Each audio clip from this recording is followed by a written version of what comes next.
Assalamualaikum warahmatullahi wabarakatuh. Saya Muhammad Iqbal Asegaf, mahasiswa UIN Gunung Jati Bandung, jurusan Sosiologi semester 4 dengan NIM 12080300130. Saya akan menjawab pertanyaan dari UTS Sosiologi Komunikasi.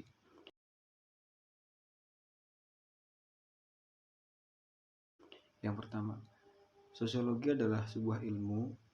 Dimulai dalam sosiologi ini membahas tentang kemasyarakatan yang mencangkup dampak sosial, aspek sosial, perubahan sosial, dan hubungan-hubungan sosial, dan yang lainnya. Kemudian, komunikasi adalah suatu proses di mana kita bisa dipahami oleh orang lain dan kita bisa memahami orang lain dengan cara berinteraksi satu sama lain. Kemudian, sosiologi komunikasi adalah kekhususan sosiologi yang mempelajari ilmu interaksi sosial, di mana interaksi sosial ini merujuk pada suatu hubungan atau komunikasi yang menimbulkan proses saling mempengaruhi antara individu dengan individu yang lain, atau individu pada kelompok, atau bahkan kelompok pada kelompok.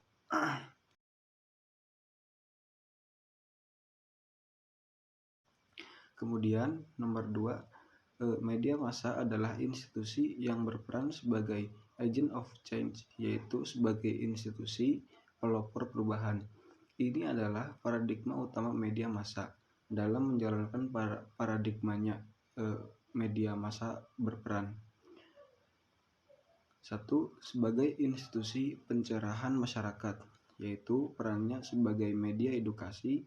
Media massa menjadi media yang setiap saat mendidik masyarakat supaya cerdas, terbuka pikirannya, dan menjadi masyarakat yang maju. Kemudian nomor 2, selain itu media massa juga menjadi media informasi, yaitu media yang setiap saat menyampaikan informasi kepada masyarakat dengan informasi yang terbuka dan jujur dan benar. Disampaikan media massa kepada masyarakat, maka masyarakat akan menjadi masyarakat yang kaya dengan informasi.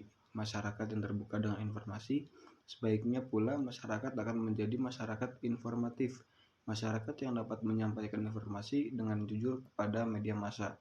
Selain itu, informasi yang banyak dimiliki oleh masyarakat menjadikan masyarakat sebagai masyarakat dunia yang dapat berpartisipasi dengan berbagai kemampuannya.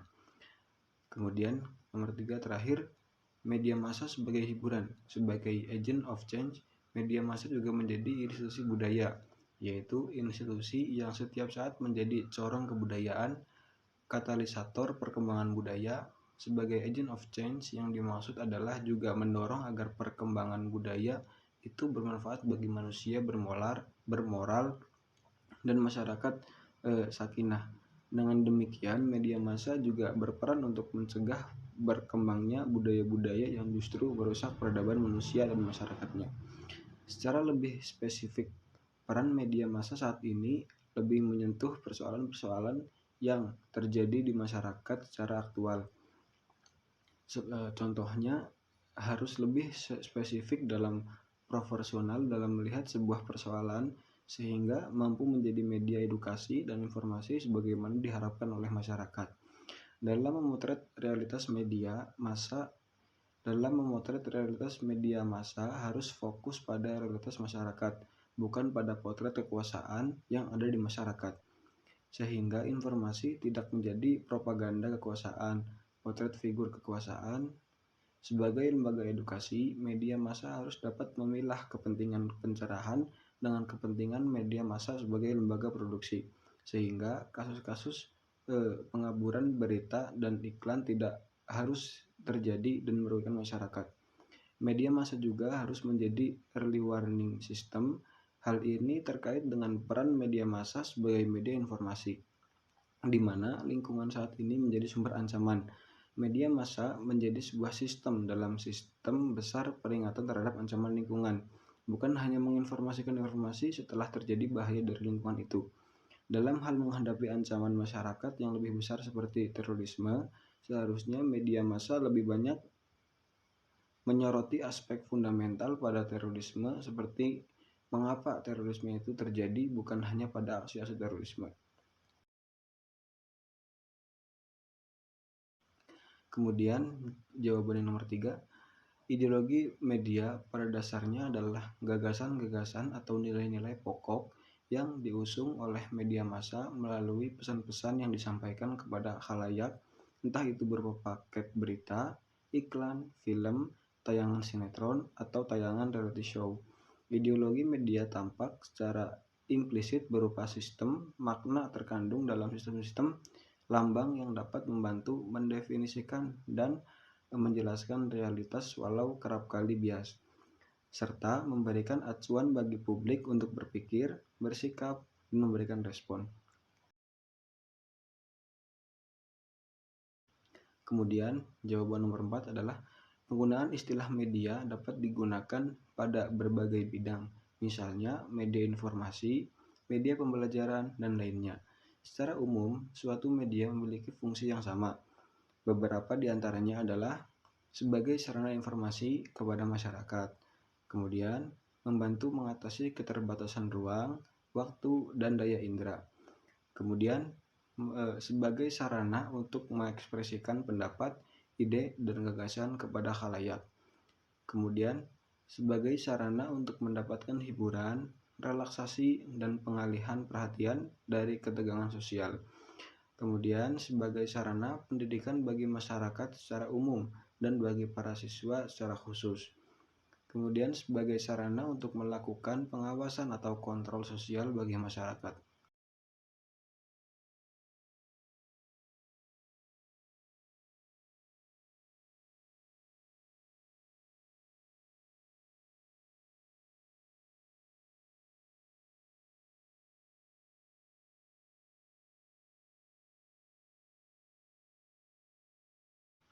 Kemudian jawaban nomor 5. Menurut saya mungkin karena adanya pemerintah oligarki. Nah, pemerintah oligarki ini kemudian menyuruh atau bisa dikatakan menyuap media atau tindakan yang lainnya yang mungkin bersifat mengancam.